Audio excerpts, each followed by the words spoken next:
tardes, sigmáticas y sigmáticos. Aquí estamos en una entrega de esta segunda edición de Sigma Orioris y tenemos con nosotros a uno de los referentes de la composición nacional e internacional, como es José Manuel López López. Buenas tardes, José Manuel. Buenas tardes, Andrés. Un gran placer estar con vosotros. Muchísimas gracias por recibirnos en tu casa y en este universo tuyo compositivo que nos tiene tan eufóricos, ¿no? Como siempre. Muchas gracias. He Muchas gracias a estado, vosotros. repasando la partitura, Simón Civitella, que es la que nos ocupa hoy, tu cuarteto de saxofones. Vemos que han pasado 10 años desde su composición, 10 años nada más y nada menos, del 2011 al 2021, ¿no? Pocas veces una obra, gratamente, una obra puede recorrer tanto periplo, ¿no?, de tiempo, sobre todo hablando de la música contemporánea, de la música compuesta en los últimos años. Entonces, después de escucharla, después de estos 10 años, ¿qué es lo que te ha sugerido? ¿Qué es lo que has percibido? Lo que he percibido de esa escucha, digamos, de esa obra. De la escucha de esta obra, bueno, pues he percibido una cuestión que para mí sigue siendo importantísima, que es el trabajo del tiempo en música, ¿no? De cómo aproximarse en diferentes dimensiones de las muy diversas e infinitas, diríamos, escalas que el tiempo nos ofrece. Entonces, en Simón Civitella, que el nombre pues explicado es muy sencillo, Civitella es un castillo que está en Umbría, donde tuve la fortuna de ser invitado en una beca para un proyecto, que era el componer una obra para vosotros, para Sigma Project, y Simok simplemente Gomis a la inversa. Gomis a la inversa, ¿por qué? Porque tuvimos la fortuna de poder trabajar en cualquier caso yo, a lo mejor tú terminaste saturado de López López, pero en cualquier caso para mí fue una gran fortuna el poder tenerte al lado. Como compositor siempre es un deseo de cualquier compositor, sería un deseo el tener pues, un cuarteto de cuerda, tenerlo ahí y decir, bueno, pues vamos a probar esto que he escrito, suena así, suena así. Bueno, pues yo tuve la fortuna de tenerte a mi lado a distancia por internet a 1000 y pico kilómetros, pero tuve la fortuna de poder ir preguntándote cómo funciona esto, cómo funciona lo otro, este multifónico, este slap, este no sé qué, este no sé cuántos. Y bien, eso para mí pues me ayudó muchísimo a la hora de establecer esas escalas temporales de las que hablo. Esas escalas temporales yo las he trabajado durante muchos años, es decir, organizar el tiempo de una manera cromática, por así decir, un poco la Stockhausen, pensando en cómo de la misma manera que una frecuencia, un La 440, la octava, pues 880, justamente tenemos la octava, como un Negra 60 y un Negra 120 es una octava, y en el interior hay una serie de semitonos que forman parte de ese tiempo. Bien, pues mi trabajo durante años ha sido cómo circular a través de esos tiempos e incorporar poco a poco unas dimensiones de lo microtemporal, es decir, no solamente circular en un tiempo, pues lo mismo que cuando estamos andando, pues a lo mejor estamos andando, por así decir, a un tiempo de andando a Negra 70 y empezamos a correr, pasamos a Negra 95 o a 180, volvemos a un tiempo de Negra 30, hablando de esos pasos digamos, metronómicos, para mí han sido interesantes porque me han ido conduciendo a distintas, digamos, densidades temporales. Y esas densidades temporales se complementaban con esta otra de la que hablo, que es que yo he bautizado con el nombre de granulación métrica, porque son realmente partículas sonoras que no se pueden ya concebir como una fusa o una semifusa o realmente una figura musical muy pequeña, sino que realmente son todavía más pequeñas. Entonces, la cuestión es cómo integrar esa materia, esas partículas dentro de ese transcurso, de ese andar, de ese marchar del tiempo más tradicional, por así decir. Y bueno, en ello estuve cuando escribí esta obra y en ello sigo. En la última obra que he escrito, pues estoy un poco profundizando en estas cuestiones, además de avanzando en el estudio de lo que es lo perceptivo, porque claro, es una cuestión importantísima. No es lo mismo pensar en una diferencia de un segundo entre un segundo y un segundo que entre 15 segundos y 16 segundos, porque ese segundo ya se pierde en un tiempo que nuestra percepción no controla, no llega a tener una medida exacta. Y bien, pues de la misma forma que, como hablaba con Pascal Auger, de la misma forma que en física a mí me fascina, ¿no? Todo lo que está ocurriendo en la física cuántica, la relación con la teoría de la relatividad, las distintas teorías de los multiversos, todo esto, yo creo que en música tiene unas correspondencias muy interesantes, porque de la misma forma que los físicos están hablando, bueno, desde hace ya muchísimo tiempo, por supuesto, de los tiempos de Planck, que es 0,1 elevado a menos 44 ceros, que es un segundo, una cifra gigantesca a la inversa, pues en música ocurre algo parecido. Estoy intentando llegar a esas microdimensiones y con esas microdimensiones construir un universo temporal que no tiene nada que ver con los otros que antes mencionabas.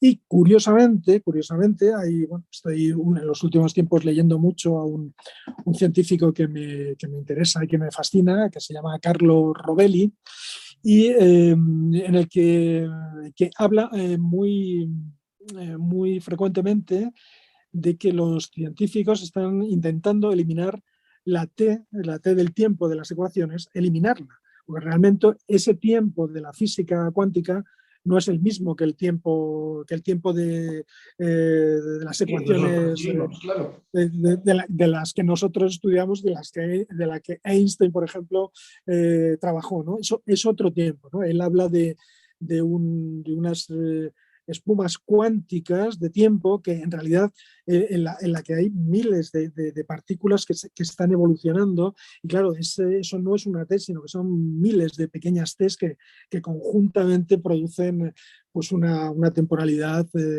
general, ¿no? Y bien, pues yo estoy un poco en esa dimensión, en esa manera de intentar mezclar esos tiempos microscópicos con esos macrotiempos. Y al mismo tiempo, intentar, valga la redundancia, al mismo tiempo, intentar que las emociones de todo género se incorporen en ese parcurrir del tiempo musical y del tiempo de escritura, del tiempo de interpretación, ¿no? Bueno, pues vamos directamente a disfrutar de esa escucha y de esas visiones de las videocreaciones de Pascal Auger en esta entrega del Sigmund Chivitella. Muchísimas gracias, José Manuel, por tu conversación. Ha sido fantástica. Gracias. Muchísimas gracias a vosotros. Un fuerte abrazo y mucho éxito. Hasta Hasta pronto. luego. Hasta pronto.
Hola, sigmáticos y sigmáticas.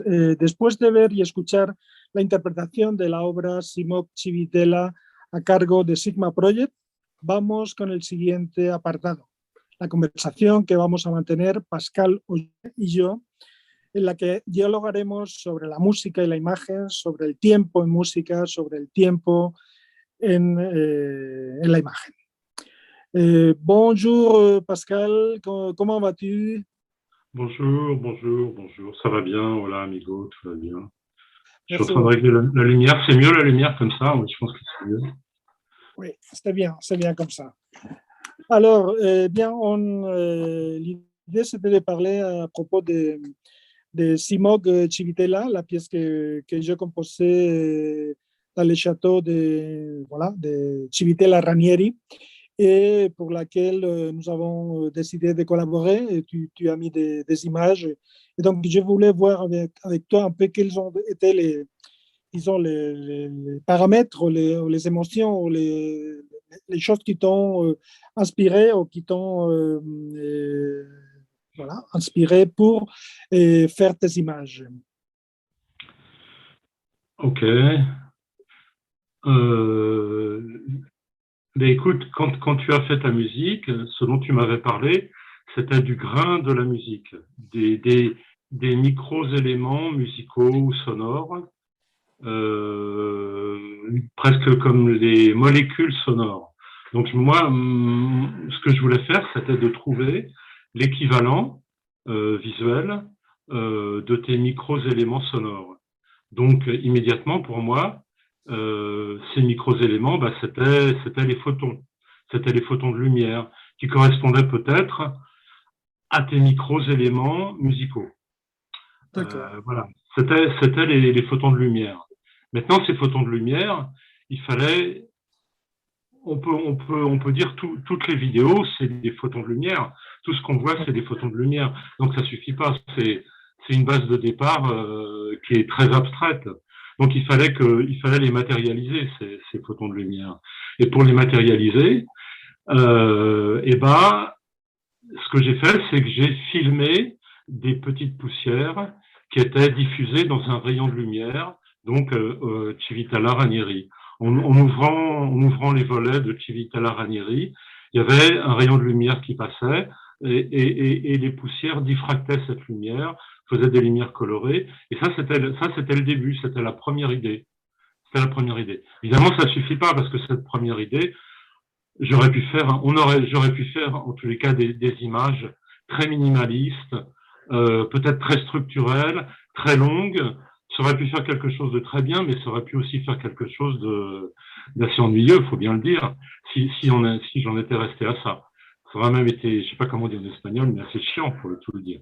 Donc, ben, j'en suis pas resté là. Je voulais pas en rester là. En tous les cas, c'était ça le point de départ. Le point de départ, c'était tes micro-éléments sonores dont j'essaye de trouver l'équivalent visuel. Et cet équivalent visuel, eh ben, il était matérialisé dans l'espace par les petites poussières qui diffractaient la lumière.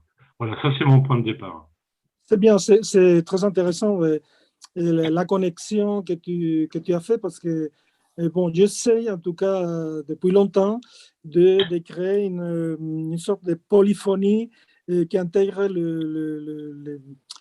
vraiment l'infiniment petit et l'infiniment grand, dans le sens d'obtenir à partir du son même, hein, de la matière sonore, ils ont des informations qui se trouvent à l'intérieur. Donc, ces informations sont de plus en plus petites, c'est-à-dire on arrive de la note à l'intérieur, ce qui est le spectre, ce qui est vraiment les partiels de chaque fondamental de fréquence. Et comme ça, petit à petit, on va vers l'infiniment petit, ce qui est intéressant du point de vue de cette connexion entre une grande polyphonie et disons de la macrostructure, pour ainsi dire, et de la matière interne, de la microstructure de la musique et du temps. C'est ce qui est intéressant pour moi, en tout cas en musique, tout est du temps. Et donc, c'est bien cette première intervention, connexion entre ces photons et ces images de micro-lumière en micro-photons. Voilà. Donc, oui, parce que ces photons, c'est pas des photons. Filmer un photon, ça veut rien dire. Filmer un photon, tout ce que tu filmes, c'est des photons. Donc, ça veut rien Oui. dire. Donc, Donc il fallait les matérialiser et immédiatement, parce que ce qui était visible, comme c'est une vieille maison, c'est une vieille bâtisse de, je sais plus, 13e siècle, je crois, il y avait beaucoup de poussière, hein, l'histoire fait de la poussière, et donc il y avait beaucoup de poussière.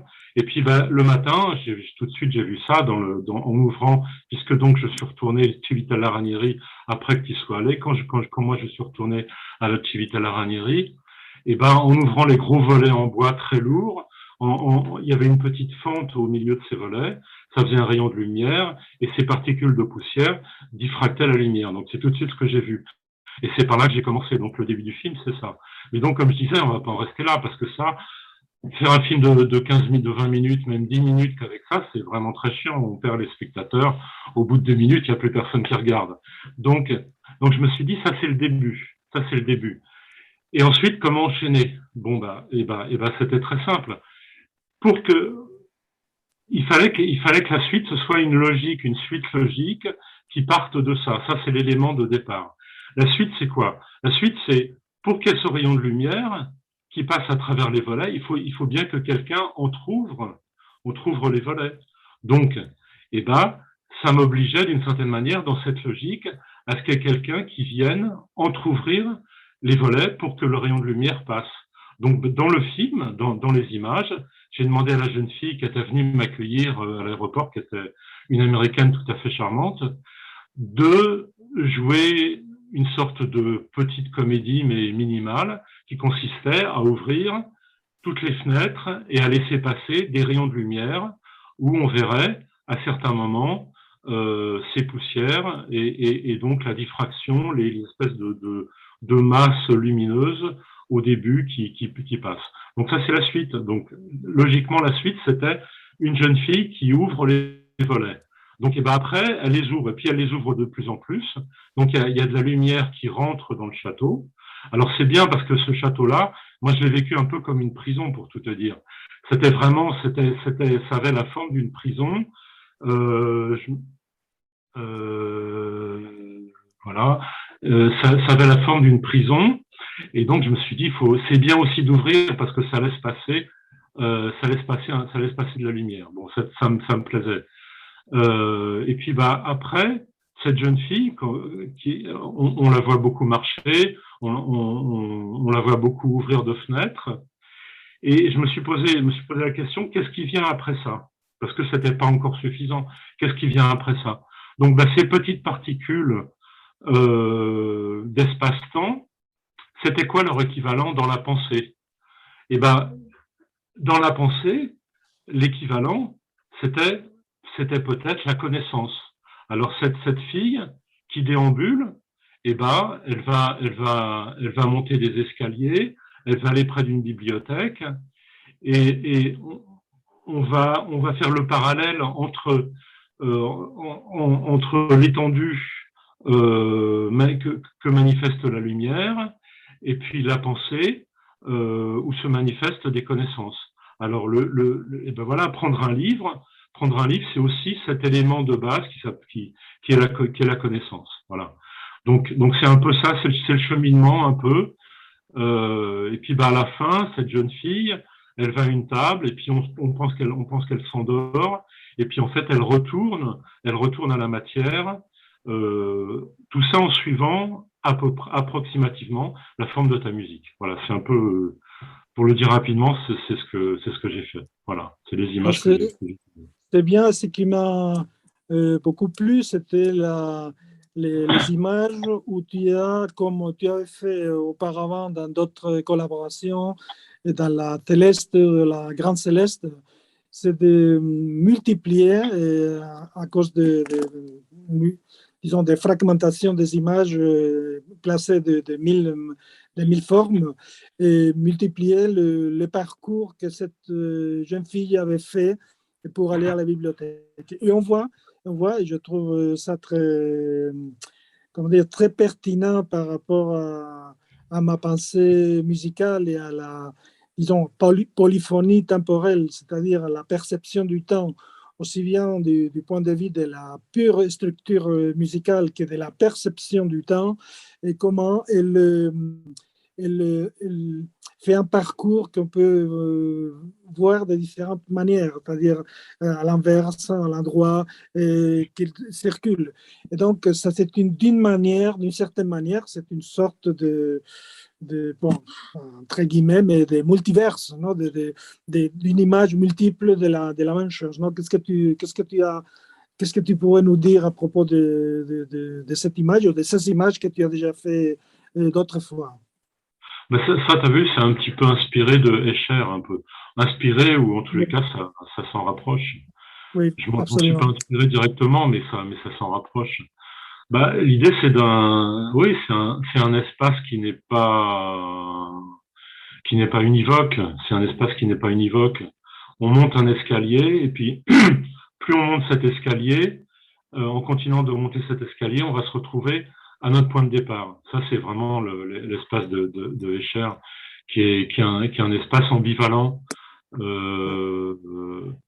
À quoi ça correspond? Je saurais pas trop te dire comme ça. Ça correspond peut-être à la difficulté d'arriver à la connaissance. Tu vois ce que je te disais, mes éléments de départ qui sont des éléments matériels, visuels, qui correspondent à l'étendue, qui correspondent à l'espace et au temps. J'essayais de trouver le correspondant, le parallèle dans la pensée, dans la connaissance. Et ben le chemin vers la connaissance, il n'est pas simple, il est multiple. Donc bah, peut-être c'est ça, je sais pas si je réponds à ta question, mais ça correspond à ça, ça correspond. C'est un personnage, enfin plutôt c'est une actrice qui joue non pas plusieurs personnages, mais qui joue plusieurs facettes ou plusieurs moments d'une recherche des éléments de la connaissance, manifestés par un livre qu'elle va chercher. Voilà. Mais tout ça, je raconte tout ça, mais en fait, ça c'est. Moi, j'ai suivi une logique. J'ai suivi une logique. J'ai pas voulu raconter une histoire. C'est-à-dire que j'ai pas voulu raconter l'histoire d'une fille, de son rapport à la connaissance avec un livre. Tu comprends? C'est pas du tout. Ça, c'est le chemin traditionnel d'un film. On part d'une idée, et puis on la développe en image.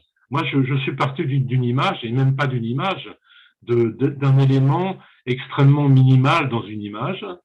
Et puis, la logique a fait que j'en suis arrivé à demander à une jeune fille de jouer un rôle. Et puis après, après, je me suis posé la question, non pas des éléments minimaux de l'étendue, de l'espace et du temps, mais je me suis posé la question des éléments minimaux de la pensée. Donc ben voilà, il y a les livres qui sont arrivés. Tout ça, c'est une logique. C'est une logique qui part du photon.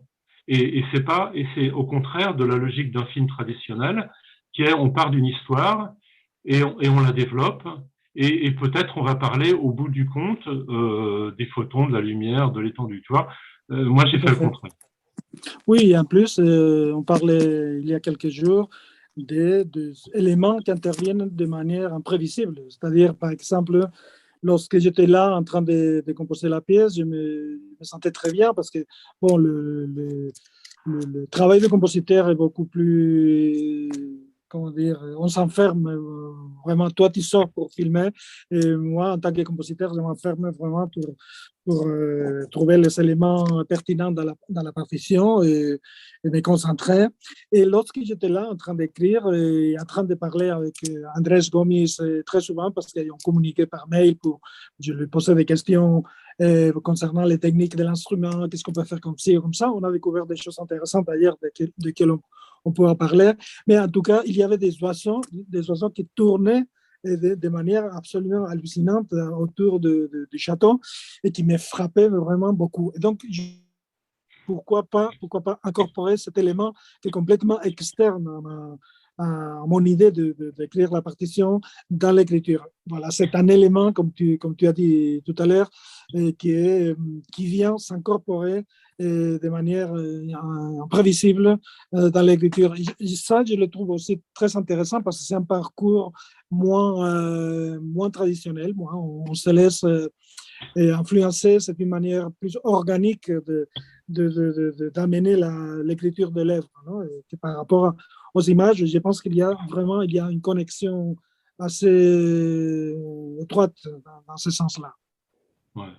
Mais c'est pareil aussi, si on veut se raconter des anecdotes, moi je peux raconter l'anecdote, comment je suis arrivé pendant cette semaine, après toi, à Civitella Ranieri, où moi j'étais dans cette résidence d'artiste, et j'ai trouvé ça, pour tout te dire, assez terrible. C'est-à-dire que j'avais vraiment le sentiment d'être dans une prison. C'est-à-dire que pendant 2, 3 jours, je suis resté une semaine en tout, pendant les deux, 3 premiers jours, je suis pas sorti. Et puis au bout peut-être du 3e jour, parce que je filmais, j'organisais la vidéo, et puis au bout du 3e jour, je me suis dit peut-être je vais sortir quand même. D'abord parce qu'on mangeait pas beaucoup, alors je voulais descendre au village pour manger un sandwich et boire une bière parce que j'avais vraiment faim. Et donc j'ai cherché quelqu'un dans l'administration, il y avait personne pour sortir parce que je savais que pour rentrer il fallait un code. Donc je me sentais vraiment prisonnier dans cette. C'est pour ça, tu vois, toutes les fenêtres qui s'ouvrent, c'est ça aussi parce que il y avait cette histoire de se sentir prisonnier. Mais bon, c'est anecdotique, mais en fait, si tu veux, cet élément-là, il s'est d'une certaine manière pris dans la logique, dans la logique partant du photon, dans la logique qui s'est mise en place. Tu vois, cet élément où moi je ne pouvais pas sortir, où vraiment j'aurais voulu sortir par les fenêtres, ouvrir les fenêtres et me sauver par les fenêtres, parce que je ne pouvais pas par la porte qui était fermée. C'est d'une certaine manière venu, je l'ai gardé parce que c'est venu, je l'ai gardé dans mon esprit, parce que c'est venu dans la logique qui se construisait petit à petit du film. Et voilà. Mais bon, ça s'est bien passé. Après, j'ai eu le code, j'ai pu sortir, j'ai bu ma bière, mon sandwich, tout allait bien. Très bien, très bien. Parce que si tu te souviens, on mangeait pas beaucoup. Hein. la, la, la présidente américaine était très chiche sur les repas. Et vraiment, c'était bien, c'était parfait pour maigrir, c'était parfait. Bon, mais ne sais pas, par rapport à notre disons, relation en tant que vidéaste et compositeur, on peut raconter qu'on s'est connus à Kyoto, n'est-ce pas? On était à la villa Kujojama aussi, résidence artiste. Et voilà, là-bas, nous avons commencé une relation, beaucoup d'années de travail, de collaboration qui continue. Qui continue. Avec l'idée, enfin il me semble en tous les cas pour moi, avec l'idée, quand moi, parce que très souvent ça s'est fait dans ce sens-là, c'est-à-dire que toi tu avais de la musique et moi il fallait que je rajoute des images. C'est le plus souvent comme ça qu'on a travaillé. Moi j'aurais bien aimé que ce soit qu'il y ait plus une communauté d'action simultanée. Tu fais un bout de musique, je fais un bout d'image, etc. Ça aurait été beaucoup mieux, mais c'est beaucoup plus difficile. Dans tous les cas, mon souci à moi, puisque ça s'est fait dans ce sens-là, d'abord ta musique, ensuite mes images, c'était de ne pas illustrer tes images. Donc, le film qu'on a fait de Civitella Ranieri, c'était aussi une manière de ne pas illustrer tes images, mais une manière de partir du même point que toi, et puis d'avoir une logique qui était propre, tout en gardant malgré tout un même rythme, une même unité. C'est-à-dire que quand au départ tes éléments musicaux étaient très très simples, et ben moi tout simplement je gardais aussi des éléments visuels qui étaient très simples. Et quand à la fin aussi de nouveau tu repars sur des micro-notes, et ben j'ai fait pareil avec les images. Enfin c'était comment dire la forme de base qu'il fallait qu'on ait en commun. Voilà. Oui, par exemple, à propos de ces micro-images, à la fin de l'œuvre, il y a tout un fragment que nous avons travaillé, les musiciens de Sigma Project, et qui était une sorte de recherche sonore de comment obtenir vraiment des particules, des micro-particules sonores. Que, bon, je l'utilise dans toute l'œuvre de différentes manières, mais je voulais encore aller plus loin, des matières plus petites. Et finalement, en travaillant avec eux, on a découvert un mode de jeu qui fonctionnait très bien, c'était en retirant la hanche de l'instrument, en frappant sur la hanche, on obtenait des vraiment des particules, des micro-percussions, pour ainsi dire, qui combinaient entre les quatre données bon, tu avais des textures granulaires très, voilà, très élaborées et très fines. Et donc, pour ça, tu as fait à la fin des images que je trouvais très belles, avec des épis qui étaient là, combinés avec ce son-là. Qu'est-ce que tu pourrais nous dire à ce sujet-là également? Ouais. Si tu veux, moi, ce que j'avais remarqué, ce que j'avais cru comprendre, c'est que ça commence par des micro-éléments, par des particules. Après, ces particules, elles s'agrègent, ça devient des formes musicales ou des personnages en images. Et puis voilà. Et puis moi, il y a la connaissance qui arrive. Et puis à la fin, et ben ça retombe et ça redevient des particules. Voilà. Tout à fait, Et c'est un peu l'idée. pour t'embêter, je pourrais te citer quelque chose de chrétien, mais si je vais te le dire quand même. On est poussière et on redevient poussière. Voilà. Ah oui, c'est comme ça. C'est juste pour t'embêter que je dis ça. Non, mais c'est vrai, c'est vrai. Non, mais voilà, c'est un peu dans l'œuvre, dans la construction de l'œuvre, c'est un peu pareil. C'est-à-dire, au début, je crée des textures de sons granulaires avec des bruits de clés, de quatre instruments que petit à petit, je transforme et ça devient voilà, un peu les sons, vraiment déjà les sons, et tout ça évolue de mille manières. Et à la fin, je retourne à nouveau, comme tu dis, à ces Aux éléments de poussières départ. sonores. Oui, oui. Voilà. Ouais.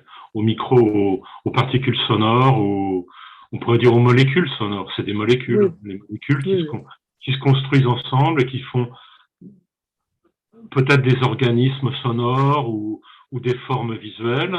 Et puis on continue et la ligne continue. Ça, c'est un mouvement aussi. C'est quelque chose qui est pris dans le mouvement. Et puis le mouvement continue et puis ça se désagrège. Et puis voilà. tout à fait. Et Il y a une autre c'est chose un éternel retour. intéressante, une chose Éternel. intéressante aussi du point de vue du temps en musique, hein, c'est que habituellement, on traite les temps d'une manière, pour ainsi dire, métronomique, hein, c'est-à-dire noir 60, 90, 120, 135, etc., etc. Et ça, on l'a beaucoup travaillé pendant beaucoup de siècles. Hein. Et maintenant, on est en train disons, de toucher une dimension du temps très intéressante. Et les physiciens commencent à parler disons, l'idée d'éliminer la lettre T du temps Le temps, ouais. des équations mathématiques. Pourquoi?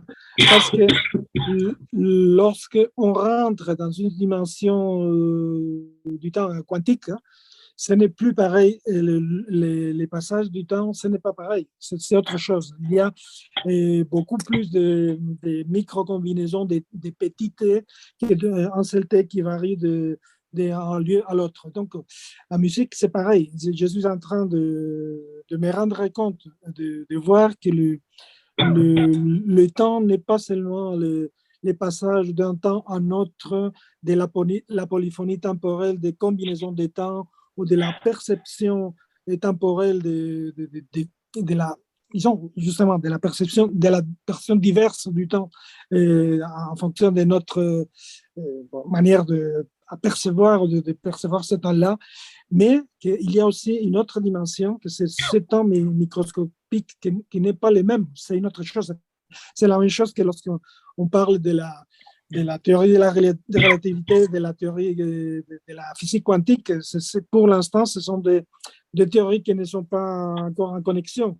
Mais je pense que grâce à la musique, à travers la musique, nous avons la musique et les images, on arrive à établir ces connexions et ces mariages pour l'instant en physique impossible. Donc, voilà, c'est grâce à ces recherches, à ces manières de regarder les temps, la physique, les images, on arrive à trouver des dimensions temporelles très stimulantes, très inspiratrices, pour ainsi dire, en tout cas pour moi. Ouais. Je regardais l'autre jour à la télé en France, il y avait un documentaire sur un couple de vieux japonais qui étaient retirés au fin fond de la forêt. Et le monsieur, qui est un vieux monsieur, il discutait et il disait, ben oui, le temps, on le perçoit bien quand c'est le temps sur une journée. On sait ce qu'on a fait aujourd'hui, on sait ce qu'on va faire dans 1 heure, on sait que dans 2 minutes, on va boire du thé. Mais qu'est-ce qu'on sait du temps d'il y a 1000 ans? Le temps d'il y a 1000 ans, on n'en sait rien. On n'arrive même pas à se rendre compte de ce que ça peut être il y a 1000 ans. Enfin, c'est une donnée qui nous est inexistante, je sais pas, mais enfin, en tous les cas, inatteignable à l'échelle personnelle. Voilà. Mais moi, ce que je crois aussi par rapport au temps, moi, j'ai pas grand-chose à dire sur le temps, mais moi, ce que je crois par rapport au temps, c'est que dans une vidéo, peut-être dans une musique, je sais pas, mais dans une vidéo, dans un film, ce qui est intéressant, c'est d'arriver à le donner, à saisir le temps, parce que le temps, il est pas donné, c'est quelque chose qui est pas donné. Arriver à saisir le temps, c'est un truc, c'est un effort. C'est un effort qui est difficile à faire, qui est d'essayer d'arriver à trouver les bonnes images qui vont donner au spectateur le sentiment de la présence du temps qui est là dans l'image. Et ça, c'est un truc dans un film qui est assez moderne. Auparavant, on s'intéressait plus. Enfin, tu connais mes références, c'est Gilles Deleuze. Bon, ben alors, Gilles Deleuze, il a écrit 2 livres. Il a écrit un livre qui s'appelle L'image-mouvement, un autre qui s'appelle L'image-temps. Et c'est vrai que jusqu'à une certaine période, le cinéma subordonnait le temps au mouvement. C'est-à-dire qu'on disait, ben voilà, le temps, c'est dans 2 jours, c'est il y a 2 jours, etc. Et puis après, à un moment, peut-être à cause d'événements historiques et puis à cause aussi peut-être d'une certaine progression dans la compréhension de ce que c'est que le cinéma, on en est arrivé à l'idée que le temps, c'est pas quelque chose qui est donné, mais qu'il faut arriver à le produire en image. Voilà. Et bon, bah ça, c'est très difficile. Alors moi, je sais pas du tout, je me suis pas du tout penché sur cette question. Je sais pas si les images que j'ai faites produisent du temps. Je sais que quand je vois certaines images, je me dis, ah ouais, là, précisément à ce moment-là, il y a un truc qui nous est donné du temps qu'on arrive à saisir. Et que c'est plutôt rare, et que le temps dans l'image, il n'est pas là, il est là que secondairement. Habituellement, il est là que secondairement. Et le donner, premièrement, le donner vraiment à saisir au spectateur, c'est un objectif, mais pas simple, voilà. Pas simple. Non, en musique, c'est exactement pareil. Pareil. Bon, cher Pascal, alors on va passer à une autre chose. Donc, je te remercie infiniment pour ta collaboration. Évidemment, merci beaucoup à Sigma Project pour nous avoir invités à participer dans ces projets qu'ils font. Et à très bientôt. Je te souhaite très belles fêtes de Noël. Excusez-moi de pas parler espagnol. J'ai pris allemand et russe au lycée. J'aurais pas du tout dû faire ça. J'aurais dû prendre anglais et espagnol comme tout le monde et j'ai pas fait. Donc je suis nul en espagnol, nul en anglais. Je suis vraiment désolé. Aucun problème. En tout cas, merci beaucoup. À très bientôt, Pascal. Ciao. Ciao. Bueno, después de la conversación con Pascal, vamos a pasar al tip a cargo de Andrés Gómez. Muchas gracias.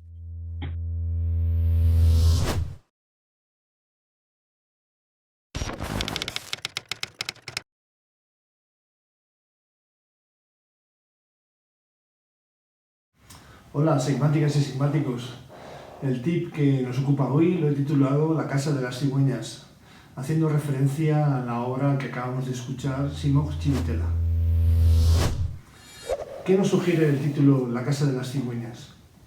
Nos sugiere naturaleza, mundo animal, el cielo, las nubes, la dehesa, el viento. ¿Y cómo se transforma ese universo en sonido? Y más aún, ¿cómo se concretiza en el sonido del saxofón? Esas son las claves que nos van a desarrollar el tip de hoy. José Manuel López López lo hace a través de los sonidos producidos por el propio tubo sonoro del instrumento, el sonido de sus llaves.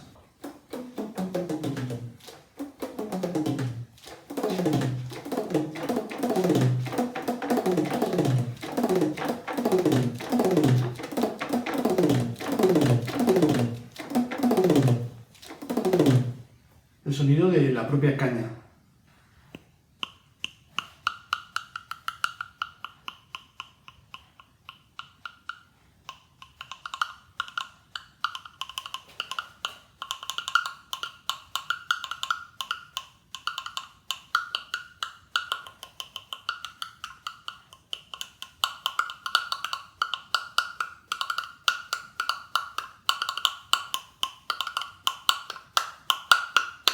O del propio aire.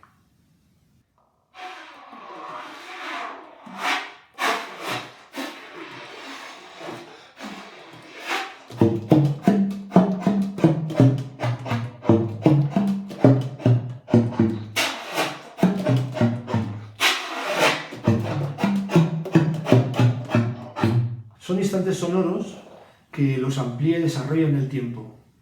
Y la clave para que estos sonidos se conviertan en música es elevarlos a la categoría de sonidos sensibles, sonidos impregnados de una impronta expresiva, cargados de emoción. Es música concreta del saxofón, es el sonido de su naturaleza. La otra clave del cuarteto de López López es el trabajo sobre la modulación métrica, un concepto que proviene de la propia evolución del tiempo, del desarrollo estructural de un objeto, de una materia sonora. En anteriores épocas, el desarrollo estructural se conseguía a través de otros parámetros, por ejemplo, la armonía o los propios cambios de tiempo o de movimiento, y así daban forma a la obra. En la música que nos ocupa hoy se hace atendiendo al propio tiempo en mayúsculas, estirándolo o contrayéndolo. De ahí viene el concepto de modulación métrica.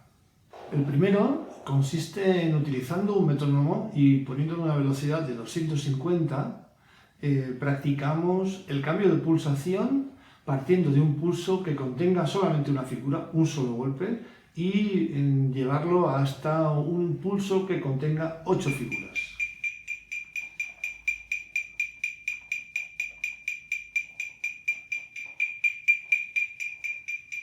Pulso de 1,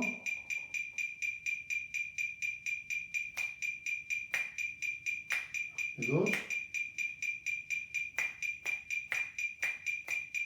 de 3, de 4, 5, 6,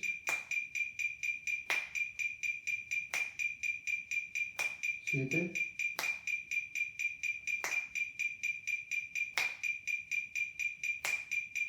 8.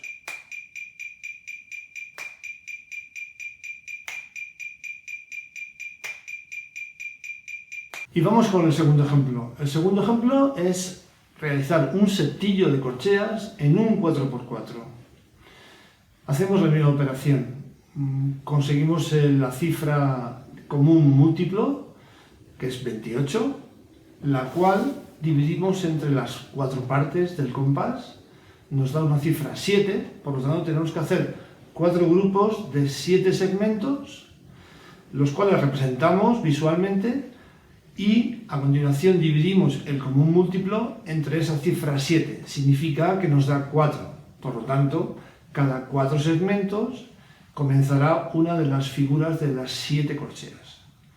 Y a continuación lo representamos visualmente y lo practicamos con un compás 4x4, encajando cada una de las figuras dentro del espacio del 4x4. Venga, 60.